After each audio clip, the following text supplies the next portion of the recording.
and members Shri V.K. Saraswat, Professor Ramesh Chand, Dr. V.K. Paul, and Shri V.K. Virman, along with CEO Niti Aayog, Shri B.V.R. Subramanian. Vice Chairperson will make opening remarks.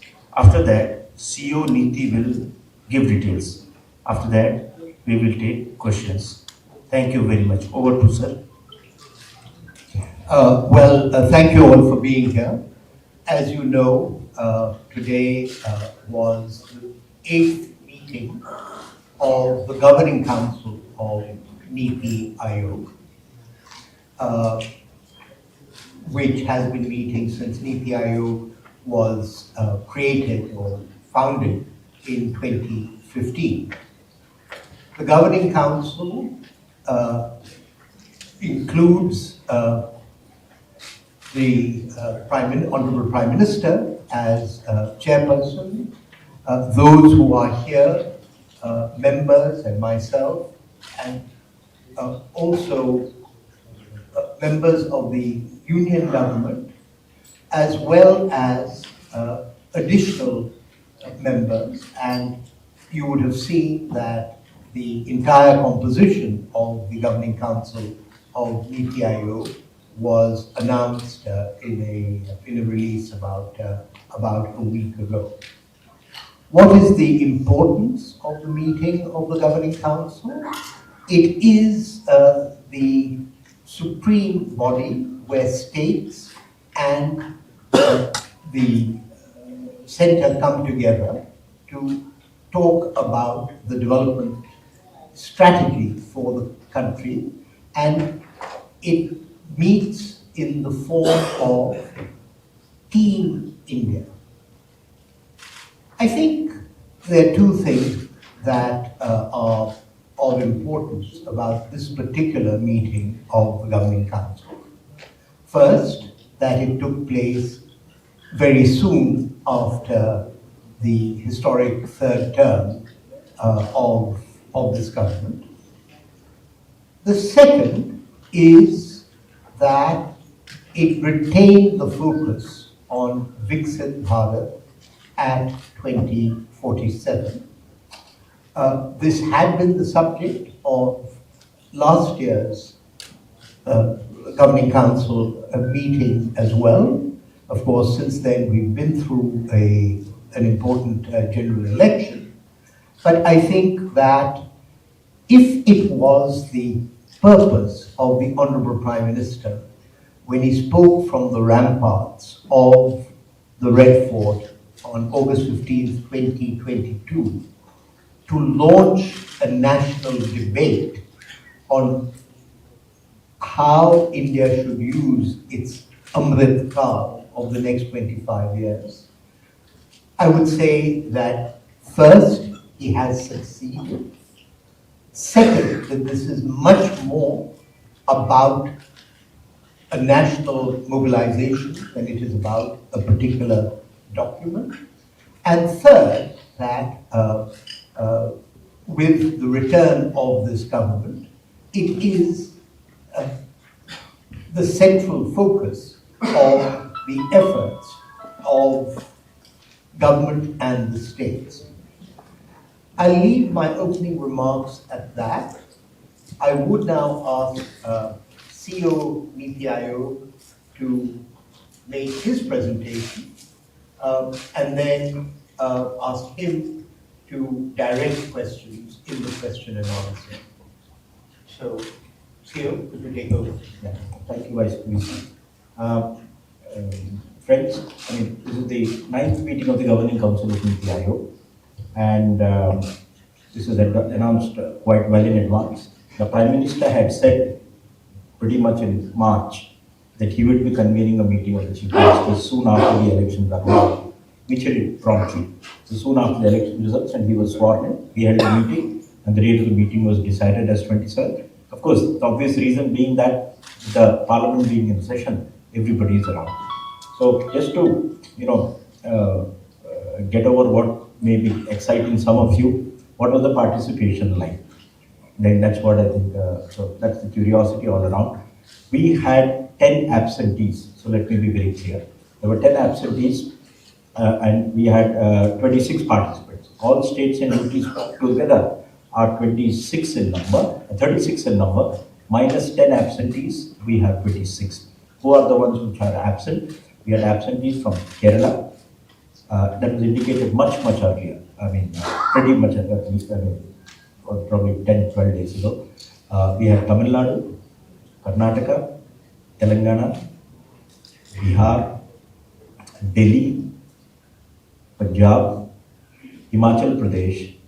The last minute, we had a dropout from Jharkhand and Puducherry for some personal reason. Bihar was having an assembly session till late yesterday evening, so there was no way he could have arrived. That was the reason why Bihar didn't come. If the Chief Minister of West Bengal, however, was present, and she was also there. You may have seen some flutter here and there, etc. The Chief Minister of West Bengal had made a request to be given a turn before lunchtime. So I'm just putting facts on the ground, no interpretations. It was a very clear request from their side, because normally we would have gone alphabetically. So it begins with Andhra Pradesh, then Arunachal Pradesh, and then it goes on further down. Because West Bengal would be W, which would certainly come post-lunch session. They wanted a request, it was in writing, and we actually adjusted, and the Raksha Mantri actually called her in just before Gujarat. So she made her statement. Every chief minister is allotted 7 minutes, and there's just a clock on top of the screen which tells you the time that is remaining. So it goes from 7 to 6 to 5 to 4 to 3. At the end of that, it shows 00, nothing else. Nothing else has happened other than that. And what happens is, the Raksha Mantri just does that on his table, that's it, and that's it.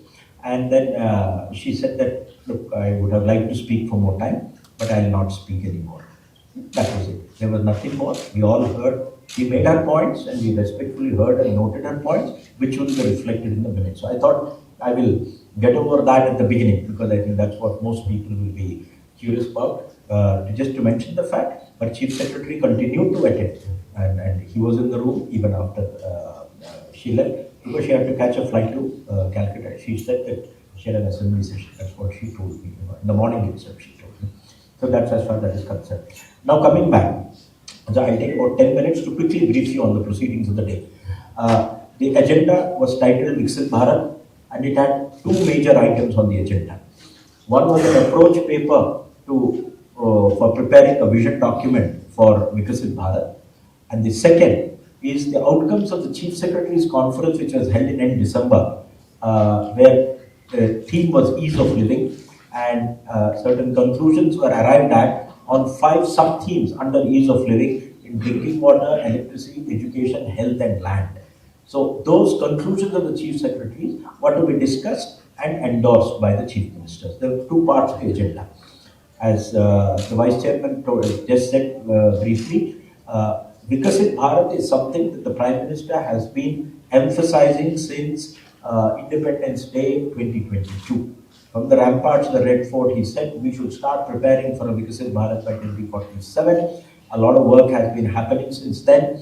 In a way, this is a part of that process. And to just make it more transparent and easier for all of you, we had in the agenda note circulated a document called an approach paper for a vision for Viksit Bharat at 2047, giving justification. Why is a Viksit Bharat plan needed? Why is this the opportune moment? Do you think India has the capabilities? What does Viksit Bharat mean? And what do we all need to do to plan that out?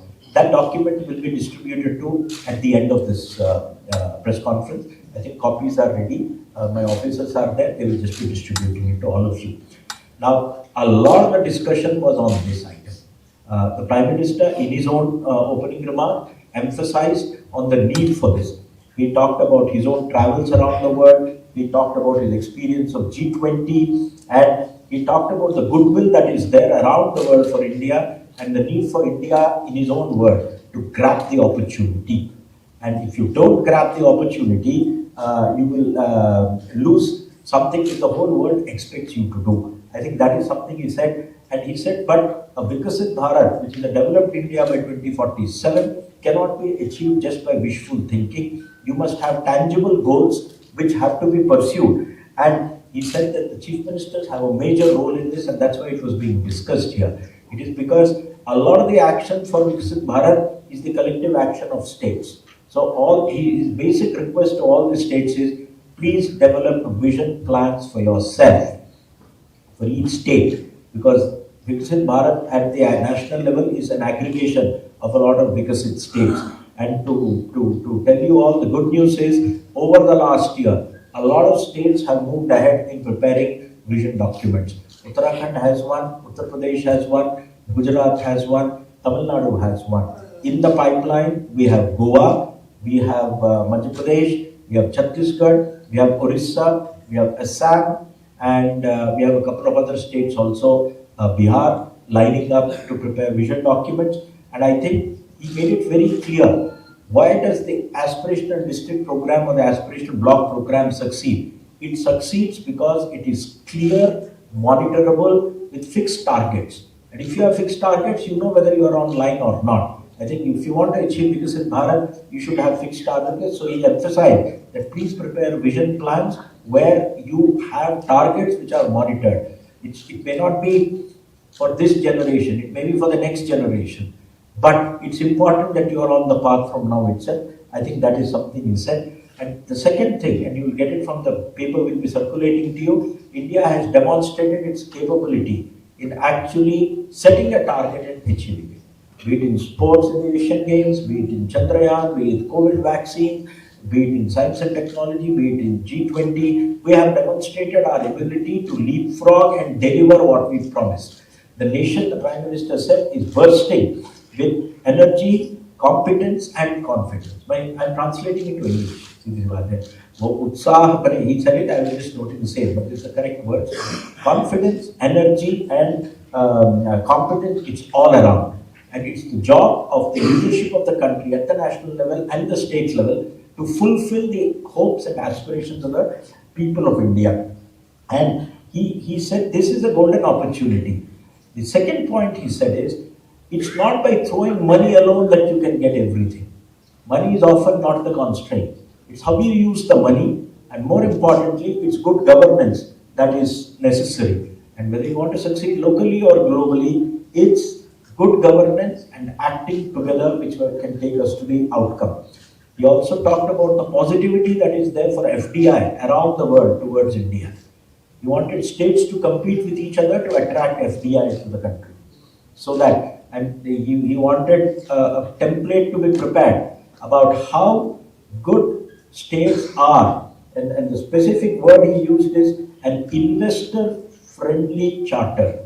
And start an investor-friendly charter and ranking states on how investor-friendly they are. So it's actually a modified version of EODB, Ease of Doing Business, but actually a better one where it will include a whole host of things like the legal system, what are the laws which are hindrances, what is the reduction in procedures which need to be simplified, what are the incentives that need to be given, how good is the law and order, how good is the transparency, how good is the infrastructure. So he's actually asked Niti to construct an index. So states can compete in attracting FDI. End of the day, you can liberalize everything in FDI at the national level. But where the FDI flows is also important. And he made the point that if everything ends up in one corner of India, it's not good for the country. It needs to flow to all corners of the country. And I think he wants to use competitive federalism as a mechanism of doing it. Coming back on ease of living, I don't want to go into details. You can ask any of us later on. But the 5 themes on drinking water, we looked at, the document contained things like access, quality, and reliable quantity of water that is there. I think the Jal Jeevan Mission has done very well. We were less than, 16%, 16% of the households had tap connections when the program began. It's crossed 76% now. That's phenomenal. In rural areas, in urban areas, it began from 40 and has crossed 70%. Hopefully by the end of next year it would be. The Chief Secretary's conference that discussed, that was on the agenda here. a lot of chief ministers spoke about how they are doing in drinking. For example, the LG of J&K said that by December we will be 100% covered by household tap connection. There were discussions on quality, there were issues on maintenance. End of the day, it's not just the tap. Water has to flow, it has to flow continuously. I think those were discussed. Electricity was the other thing on ease of living. It's about electricity connections, quality of supply, fluctuations. There's been a dramatic improvement in the country over the last couple of years. And the question is, what are the best practices, how they can be different? The chief ministers had a lot of things to say on that. The third was healthcare. A lot of programs are there, but there's variable outcomes across the country, and a lot of best practices are there. Tamil Nadu has something on trauma care, Andhra has something on family doctors, Arunachal Pradesh has something called medicine from the sky. They're using drones to deliver medicines in interior area. So they were all there. There are a lot of challenges. This is one of the items. And on schooling, it was not on money and expenditures. It's about, is the school functioning? How easy to get admission? Why do children drop out between classes, and why don't they continue to higher education? So I think one of the conclusions which was put up to them was that there should be a unique AP, APAR ID, APAAR ID for school students. So the moment they fall out of school, doesn't matter any school, if they fall out of the system, you can track them back and bring them back into the system. I think that's a thing. And lastly, on land, there's a lot of things about it. It's not about land, it's about ease of access in terms of transferring land, getting it registered, mutated, and all that, and building permits. They were all there. So these were the large number of items that were discussed under ease of living. The Prime Minister just said a couple of things which are equally important. He talked about please strengthen districts and make them drivers of growth. In India, districts are the sizes of provinces in other countries. And our states, many of them are the size of countries. I mean, UP is bigger than Brazil, and so on and so forth. So you have to make districts as drivers of growth. He wanted the states to, push. He mentioned about the threat posed by cyber security, and he gave examples of how with increasing use of more and more advanced technology, it is becoming even more difficult. How you can actually have a fake identity of a person actually talking to you 3D, you will not recognize who that person is. So I think he alerted, because we're all vulnerable and states are more vulnerable. They do not have the kind of systems Government of India has in these things. States covered a large number of issues. There were states which talked about the future, about how they are planning for the future. Some of them raised very interesting issues. An important point which was raised by some ministers, chief ministers, and responded to by him is the issue of demographic management. I'm using that word because it was used exactly that way. It is about the country actually aging. Your median age today is 28, 29. By 2047, it will be 38, 39. The number of old people is going to grow from about 130 crores today, 13 crores today, to about 35 crore people then. But the question is, soon after that, it will become a rapidly aging population. A rapidly aging population means you need to start planning for that from now itself. How are you going to take care of them, both economically, socially, their living conditions, their own, welfare systems? That is one. And of course, some chief ministers talked about, very often trying to change a declining population at a very late stage may not be successful. And a lot of countries have failed to do it. South Korea is an example, Japan is an example, now China is an example. Maybe some states are thinking in terms of managing demography. Quite different from what we were used to, say, 20 years ago or even 10 years ago. That maybe India has crossed the hump, at least some states have crossed the hump. And they may be running into a declining population scenario. So these are the issues. Some of the other interesting thoughts posed by chief ministers were a skill census. And I think that was an interesting idea which is there. There is another interesting idea on linking of rivers, which was posed. I think the broad consensus is let's start bringing rivers within the state itself. So that you can throw surplus waters from one to the other. And as consensus builds, it can be thrown across rivers in neighboring states. A lot of discussion on clean energy, going renewable, going to green, etc. But at the same time, the need to improve base load capacity, which will require nuclear, hydro, or thermal. That is one of the important points that was discussed. I think broadly, there was another thing, and I think that's very important. And I think the PM also responded to his closing remark about zero poverty. I think that was very clearly mentioned. It was raised. I think we should stop now talking about, we have delivered services to families now. Drinking water, electricity, gas, house, etc. I think we should now start targeting zero poverty and target it at a village level. By village, can we think of a method by which we can declare villages as villages with zero poverty? I think it's a very interesting concept floated by some people in the room, and I think the people responded, it's a very good idea. Why don't we carry it forward at the village level, declaring places as zero poverty villages, and that way you then are not talking about poverty in percentage or something. I've covered about 80% of what was discussed. I took some time, and now I will leave it to the audience for questions. I'll also pass it on to the members and VCs who can answer some of the questions. Thank you. Now we'll take questions. I will request that please introduce yourself and your organization. So number 3, start with number 3. Good evening. I am Priyashmita from Informist Media. I have 2 observations. One is related to the budget.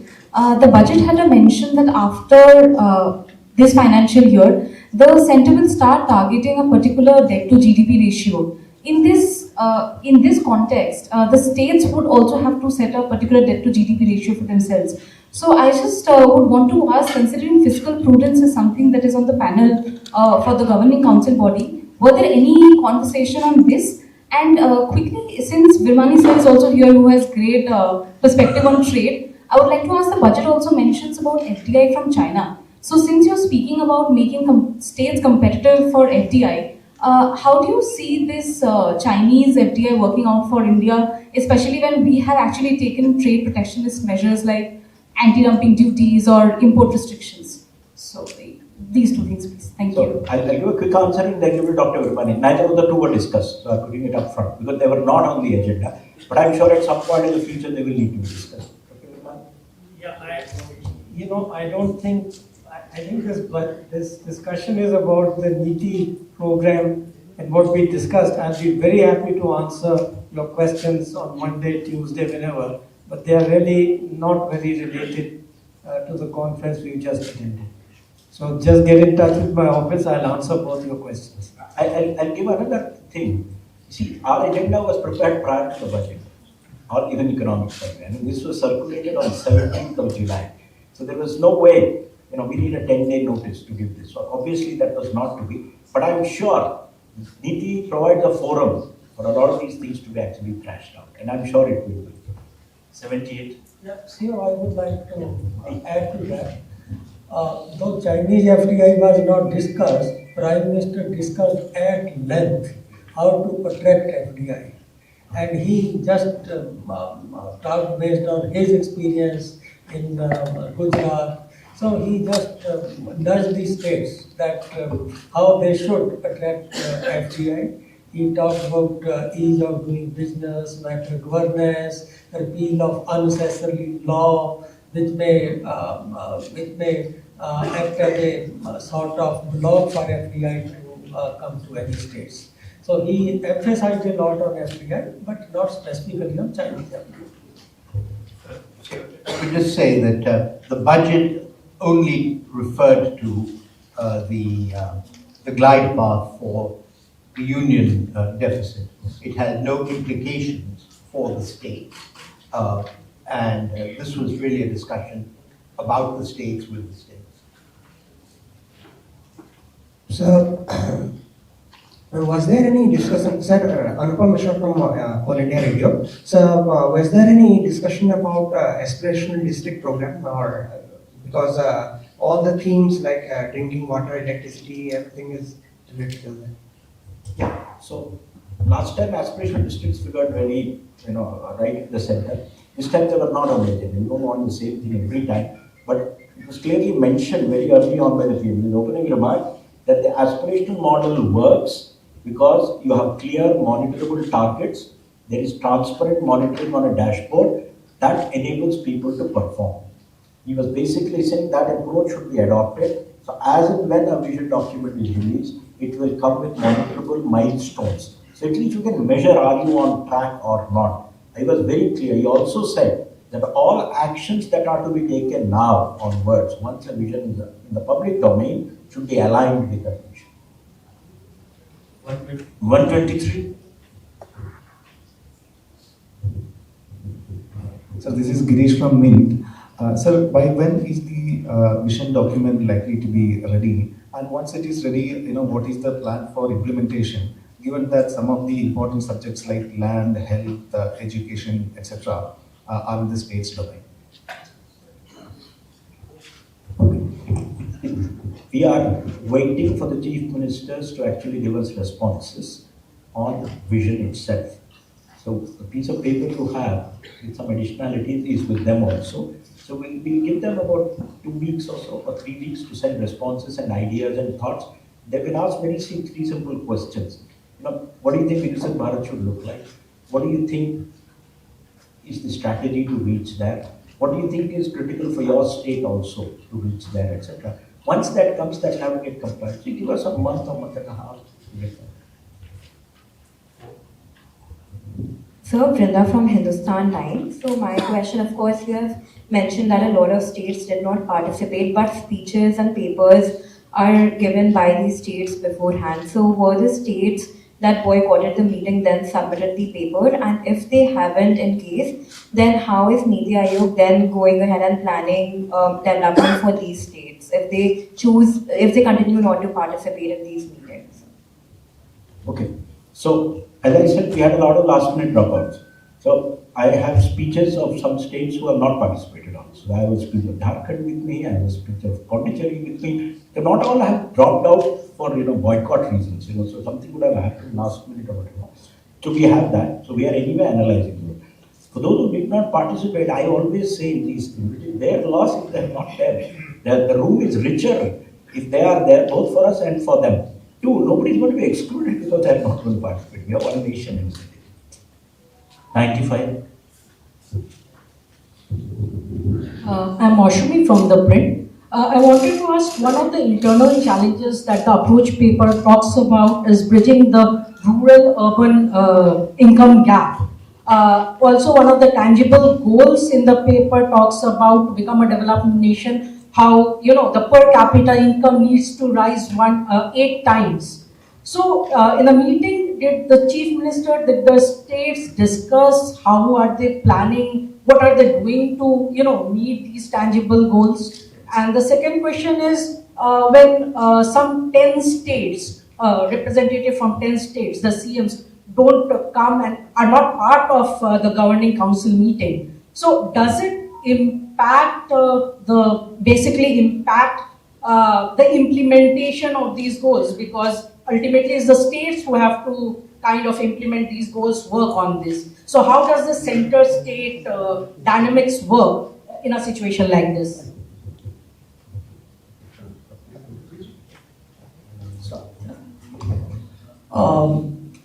This urban-rural economy need to be seen with a different kind of lens.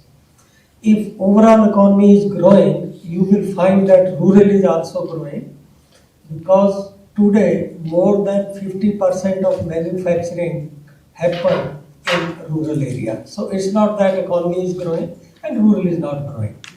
We have statistics about agriculture, which is mainly rural, from where we can see how that part of rural income is growing. As far as services and industry are concerned, their division between rural and urban, we get only when there is a change in base. The last data we have on 11-12, the next data will be available when there is again change in base, that is expected to be 24-25. So this is one reason that you can't, in terms of these definite kind of disparity between rural and urban. But when we are saying that agriculture performance should be improved, about which Prime Minister spoke even today, he talked about increasing productivity, he talked about growing high value crops, expanding area to high value crops, diversification, reducing import of pulses and edible oil. So he spoke about all those kind of things. So when we are talking about these kind of things, in a way we are addressing a rural economy. And this specific talk about, he gave example that people are talking, this is village is defecation free. This village has 100% electrification. Can we talk like this about poverty? That now this village has zero poverty. So that is what I think covers largely what is rural. If data is available, rural and urban industry and services, then we can talk about that how we narrow those disparities. So what you have said is actually what you're quoting is from an approach paper, which is laying out the issues. So what you're quoting is out from a page where you have actually laid out challenges. Rural-urban divide is one, middle income trap is the other. So these are issues which any strategy has to target. Otherwise, you will not reach where you want to go. As such, we have not yet rolled out the vision and the strategy yet. We are waiting for responses from states, and as they come, they will get incorporated, and when the final document is released, you will get to know. But the fact that it is recognized as an issue that needs to be addressed, and you can't have two diverging opinions, I think is well recognized, but the fact that it is being talked about. 274. Sir, I'm Milan from India Today. Your approach paper talks about increasing the labor workforce, especially the women's participation in it. Currently it's 37 and it says it needs to be increased to 70. So any strategies that have been discussed by states on how to include women? And you also mentioned skilling. So skilled labor is currently at 32 and you want it to be about 100%. Job creation has been a big challenge in India today. And I would just like to understand if states have, such as UP and Uttarakhand, if you mentioned, who put their vision documents forward, have any plans to increase skilling and make that a viable option for you?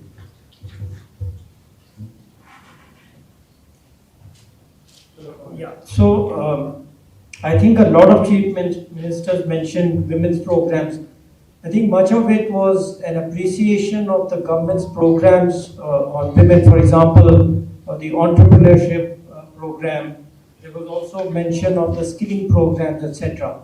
I think so far the focus was on the existing programs, as CEO has said, and I think VC also said. The future part of it, you have to give them time to think about and think of new ways of doing it.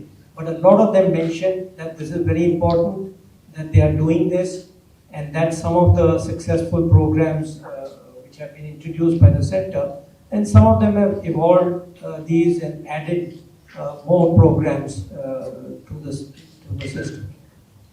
No, I think in the opening remarks, the PM was very clear. Skilling is up and square in front of his sights, both skilling and employment. It was reflected in the budget also, he said. And I think a couple of chief ministers clearly laid out what their thoughts are. Andhra Pradesh for one, Chhattisgarh for the other, Assam for the other, Goa is another one. All of them had very clear thoughts on how to go about tackling it. So I think we need to put all of them together. It will come out. It will come out when we come out with the national strategy. Because this is not something that's going to happen overnight, right? It's going to be, it's a glide path. And the numbers are very, very ambitious. I think that's the way. 277. Sir, till now we are hearing about the need for a population control Can you measures. introduce yourself, sir? My name is Premanshu from Anand Bazar Patrika. Till now we are hearing about the need for a population control measures, and now you are talking about this aging problem. So how to deal with that? Have you discussed that? Because we don't have any primary data because census is not yet done. So that is one thing. The second thing is just one clarification. You said that when West Bengal Chief Minister was speaking and her 7 minutes was over, that Rajnath Singh just tapped the table. And did she register any protest because she has said that central government was not ready to hear the problems of West Bengal? It was very clear. There was no interruption, whatever. She spoke, she crossed. For every chief minister who had crossed 7, the tap would be there. And then people would appropriately try to close it up in the next 30 seconds or 1 minute or whatever. So there was no difference in terms of treatment. No mic was switched off, and I think the finance minister has even given a bite or a tweet somewhere on this particular aspect, clarifying it.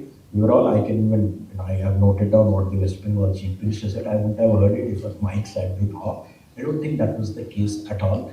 And I think everybody got a pretty fair hearing. Nobody even, asked her to cut off. There was no conversation on that issue. She decided that, okay, my time is up, and that's it.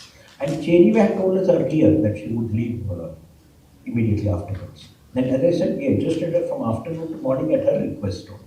So, you see, this is a forum where the center and states meet and talk. We are there to listen, actually, and I think and that was done duly. Also, have to be respectful of the time for everybody. You have to finish it by some. You will be holding this at 8 o'clock otherwise. This. Yeah. So on the population control. Yeah, you mentioned about population. You see, this is the first time one has even heard the thought being put on the table. Okay, so I'm not naming anybody because in due course people will start talking about it. There is the word that is why which was used was demographic management. That is the word that was used. They didn't say population control. The demographic management probably means two aspects that that A, you start planning for looking after an aging population. That's one which I mentioned. It could be economic, it could be social, it could be facilities, infrastructure. The second part, of course, is how do you address? There are parts of India, I think barring 3 states, everybody is below the TFR of 2.1, which is the replacement rate. Or maybe only 2 states are above 2.1. See, that means even Madhya Pradesh, Rajasthan are probably below 2.1. So with that kind of a situation, and there are states at 1.6 and all, and that they are going to run into rapid population decline at some point in the future. We are not talking of anything political, we are talking of simple demographic problem. And it was acknowledged in the room that an old a population with a very high median age is a very different society from a population with a very low median age. It feels very different with that kind of a population. So you have to start thinking about it. You go to Japan, median age is 50. You will see the difference there. Just to add, we've been looking at, of course, we have talked a lot about what's the global demographic change, but in Indian states, there are states which will be reducing the share of working age population, others which are increasing it. So we have to start thinking of it. We started doing that. Some of you may have heard I've talked about that internationally. And I think the idea of the persons who mentioned this was this demographic change which is happening and will accelerate in the next 15 years actually. And of course, one aspect of that is the aging, but the second aspect is in terms of skills, the kind of jobs which will be created in the states which are declining relatively or in terms of population working age. It's all about working age population and those which are increasing. So those internal dynamics, etc., we have to start thinking. 275%. Sir, Prashant Sahu from Financial Express. Sir, my question is that most of the developed nations have few sectors where they are world champions, be it technology or manufacturing, and be it some other sector. So which are the sectors you have identified in India where we will have some world champions? Otherwise, the scale will not be there to sustain that level of that status for now.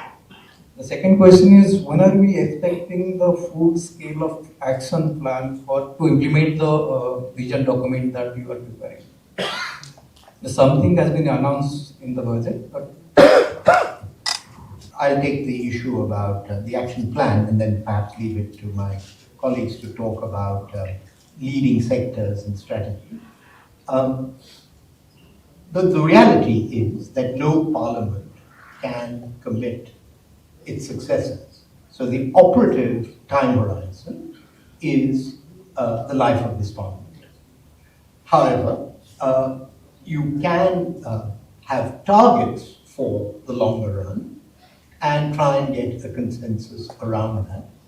But I do have to also say that I worked for a while at Royal Dutch Shell, which basically believed that there was so much uncertainty about the long run that you needed to operate in terms of scenarios rather than 25-year targets. Now, this is not entirely correct in certain areas like climate change. We are committing ourselves through our nationally determined contributions, and these are going to be updated in due course. So I think we have to get used to the idea that a 25-year horizon is very different from a 5-year horizon, but this is the distinction between planning and strategy. We need to have a clear sense of strategy, and I think there can only be one strategy for India, which is that our basic resource is our human resources, and while we have our Amrit Kaal, while we have our demographic dividend, what we need to do is to raise the productivity of those human resources in whichever way we can, because that is the only sure way of getting rising standards of living. But I don't know if you want to say. I think the major emphasis in the discourse today was that if India's economy has to go to the numbers which we have been talking about in 2047, one of the major focus would be manufacturing, and manufacturing with a large focus on high value-added products. And Honorable Prime Minister was very clear that manufacturing and services have to go hand in gloves, because it's not one or the other, it's a combination there too. And third part was basically to bring more and more IP into the country so that your economic growth grows. So agriculture, services and manufacturing, these are the three major sectors that will find our economic sectors. And just to going into more specifically what, all that will come out later, but some are already pretty well known. We chosen semiconductors as to be one, we chosen electronics to be the other, mobile phones to be the one more, we chosen textiles to be an area. I mean, you got a whole host of PLIs. 14 PLIs are actually targeting sectors where we can build up world-class capabilities. And there will be more such things coming up. Niti is targeting electronic components, auto components, chemicals. These are the areas. We got to understand, once you are the fifth largest economy aiming to be the third or second largest economy, I don't think there are sectors you want to leave behind. You are a very broad-based economy. So you'll probably develop strengths in probably 80% of all areas. You are not a one-trick pony, you know. You have to have more tricks than that. I just want to add, you know, the interesting thing which I missed, because you asked about trade and FDI, I was thinking in the usual term, but the important thing here was to link the international with the states, which is the purpose of this conference, right? Not just think of national targets, national approaches, but what does it mean for the states? And I think that's a very important point which my colleague here mentioned, that manufacturing FDI eventually is in the states, okay? And they will not come, or they will come depending on the conditions in the states. We know that there are 4 or 5 major manufacturing states, but if we want to have manufacturing in other states, then you have to create the conditions in every state. So we have been talking about attracting supply chains, attracting anchor investors, but it is kind of abstract, it's national, coming to India, but they are not coming to India eventually, right? They are coming to particular states. So for example, some people say, oh, too much of it is going to Gujarat or something. But the issue is that every state can create the conditions to attract this FDI. And I think that was the important new focus for me personally of what the PM said today. Very, very important change, that don't talk just about the national attraction, but go into the states and make sure every state can attract FDI, attract manufacturing, attract these anchor investors, and participate in this development. So if I could just add one amplification to what Dr. Vimani has said, and the implication of that was that this is not about policy, it's about various aspects of state level governance, if you will. So we may, on paper, have an extreme, and we do, have an extremely liberal FDI policy, but yet the FDI is not coming. And that's where if you like, what PM wants Niti to do, which is to have a checklist of what it means to be a friendly state, but equally important, that this should not be a source of polarization, that this has to penetrate even the less successful and less affluent states. I think Dr. Usman has put it beautifully. It's about bringing the international down to the state level. If you were to take away three big things from the whole meeting today, in terms of conclusion. One, develop an investor-friendly charter where you can rank states on a 100-point scale, so that how good are they in attracting investment in FDI. The second would be this new idea about zero poverty, gradually you sweep poverty out of the country. The third would be a basic knot that river grids are important. You've got large parts of eastern India flooding underwater, and large parts of western India which have periodic droughts, or southern India which has a lot of, again, drought problems. So these are three big takeaways if I were to take away. River grids, an industry-friendly charter, investor-friendly charter, and zero poverty. 24.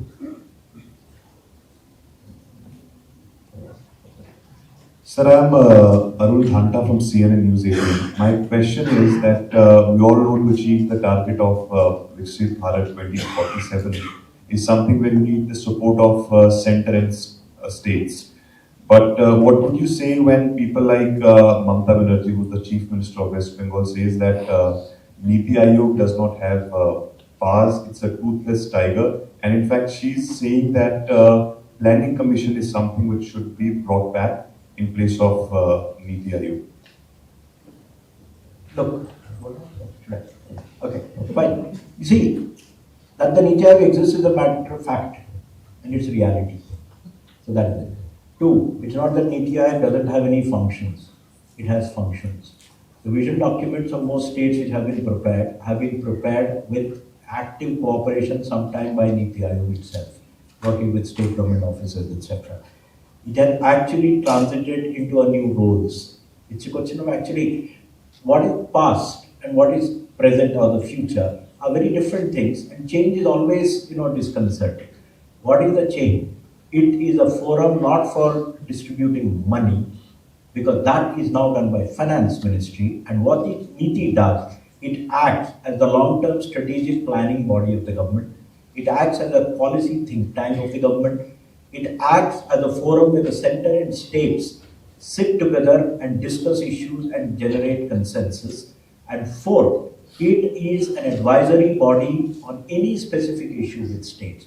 As on date, Niti has at least 3 engagements on a permanent basis, not workshops, with umpteen number of states. We go to Gujarat, we have a vision going on there, we are preparing a Surat plan for the future. We go to some other state, we are preparing a plan for Varanasi, we are preparing a PPP plan for them. We go to some other state, we go to Orissa, you go to Andhra, Madhya Pradesh, all over the country. And it doesn't matter what is the political character, they reach out to us. We actually distribute a document to them saying that these are the 30. We are the internal consulting powerhouse of the government. And I think that is what. Now that was not a role which is perceived to be felt by the Planning Commission. It was getting diverted by the primary function of distributing funds. And therefore, but by the way, while that is one view which the Honorable Chief Minister of West Bengal probably had, there is an equally strong view that the Planning Commission didn't have any money allocation function also. A lot of people would say, after a lot of discussion in Planning Commission, we got another 100 crores. Is it worth the effort?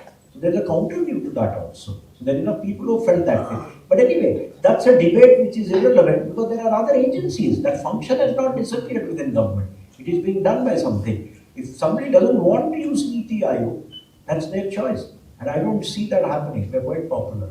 In fact, I would like to add here that the state governments today are going out of the way to set up institutions like Niti Aayog with their own ambit, state transformation institutions in all states have been set up now, and more are coming up.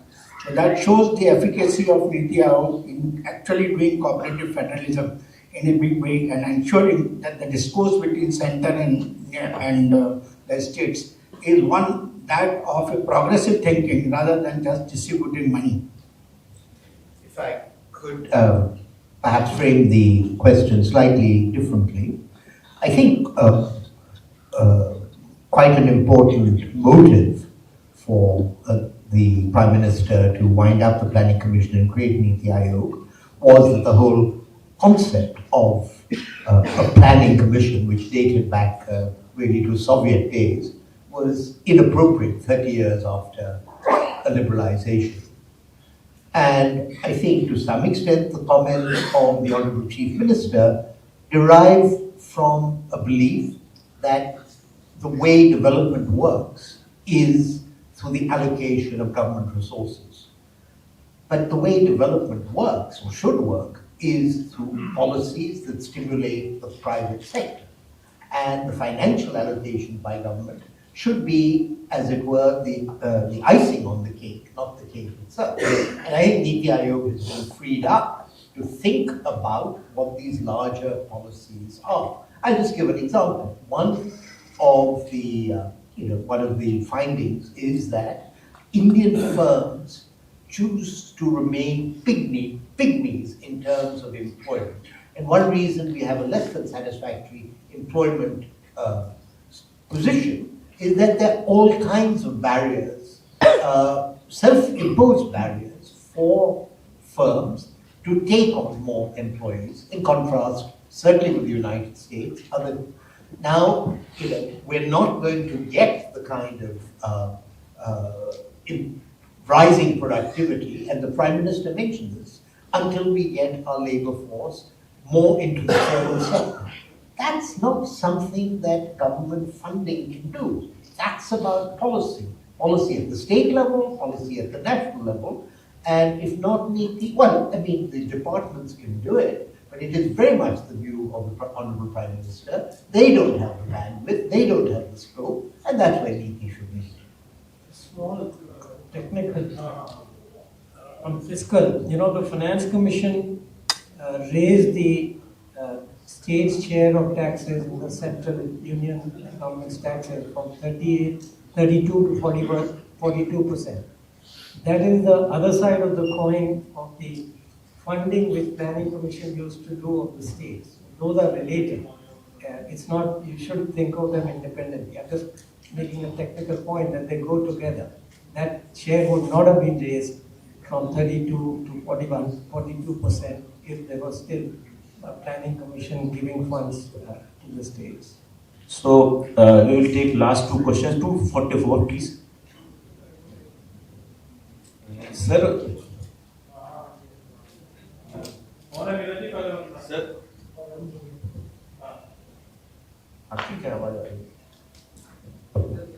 Hello sir, Neeraj हूँ news 18 India से। आपने बताया कि 10 लोग आज गैर मौजूद रहे आज की बैठक में। ज्यादातर लोगों का राजनीतिक कारणों की वजह से ना आना बताया गया। उन्होंने घोषणा भी पहले कर दी थी कि वो बैठक में हिस्सा नहीं लेंगे, लेकिन आपने कहा कि अंतिम वक्त में हेमंत सोरेन ने मना किया बैठक में ना आने से। उनकी वजह क्या थी ना आने की, और अगर कुछ मुख्यमंत्रियों के ना आने की वजह आप बता सकें? ना आने वाले वजह तो नहीं बताते, जिन लोगों ने, सीधी सी बात है। दूसरा, जो लोग, सीधी सी बात है, बहुत लंबा जवाब की जरूरत नहीं। दूसरा, जिन्होंने बहुत पहले ही बता दिया नहीं आएंगे, हमें पहले से मालूम था, केरला, बिहार, तो इस प्रकार के 2-3 राज्य थे जिनको हमें पहले मालूम था नहीं आ रहे थे, बहुत पहले बता दिया। पुडुचेरी का कुछ लास्ट मिनट रहा होगा, बिकॉज कल तक तो देखते हुए स्पीचेस आ गई थी। झारखंड का भी, उनका तो चीफ सेक्रेटरी दिल्ली आ भी गया था, ठीक है जी। तो I don't know last minute क्या डेवलपमेंट है, हम उसको ट्रैक नहीं कर रहे। देखिए जी, NITI Aayog is a very not a place where monies are discussed, that actually discussing आपके राज्य के लिए हम लोग क्या कर सकते हैं, आप देश के लिए क्या कर सकते हैं। It's a place for healthy interaction and ideas. 249. This is the last question. I am Shikha from Rashtriya Sanskriti, editor in chief. Sir, मैं आपसे बहुत छोटा सा प्रश्न करने जा रही हूँ, मुझे छोटा सा ही उत्तर चाहिए सर। पहली बात यह है कि हमारे पास 2047 का हम सपना दिखा रहे हैं, हमारा 2024 चल रहा है, 2029 तक हमारे पास क्या लक्ष्य है, क्या संकल्प है, हम उनको किस प्रकार से पूरा करने जा रहे हैं और उसका क्या रोड मैप होगा, सिर्फ ये जानना चाहूंगा सर आपसे। Thank you so much. देखिए जी, 47 का जो योजना आपको मिलेगा उसमें 2 टुकड़े होंगे, एक 5 साल का और एक 25 साल का। दोनों उसी में शामिल होंगे। जब ये रिलीज होगा आपको मिल जाएगा। जो 5 साल का होगा वो बहुत ही डिटेल रहेगा, उसमें विस्तृत रूप से होगा, क्योंकि 5 साल का जैसे डीसी ने बताया हम लोग उसका कल्पना आज कर सकते हैं। 25 साल का सिद्धांतिक होता है और एक तरफ मार्गदर्शक टाइप होता है। तो ये दोनों आएंगे, जब आएंगे तब हम अलग से उस समय मिलेंगे, उस समय बताएंगे। आज वो चर्चा न हुई थी न तय कर रहे थे। 5 साल प्रति आप स्लैब बनाएंगे तो संकल्पों को, लक्ष्यों को अच्छे से प्राप्त कर पाएंगे। बिल्कुल। 2047 का लार्जर नहीं, आपने मेरा पहला शब्द पहला वाक्य नहीं सुना। मैंने कहा कि विजन आएगा इसमें 47 का भी लक्ष्य होगा और 5 साल का भी लक्ष्य होगा। और अभी सारे विभाग बना रहे हैं अपने 5 साल के लक्ष्य। 5 साल के लक्ष्य जो होते हैं बहुत ही ठोस और नापने लायक होते हैं। दूसरे वाले मैंने क्या कहा, मार्गदर्शक टाइप होते हैं। ठीक है जी, अभी वो अभी निकाला नहीं है, आएंगे आपके पास।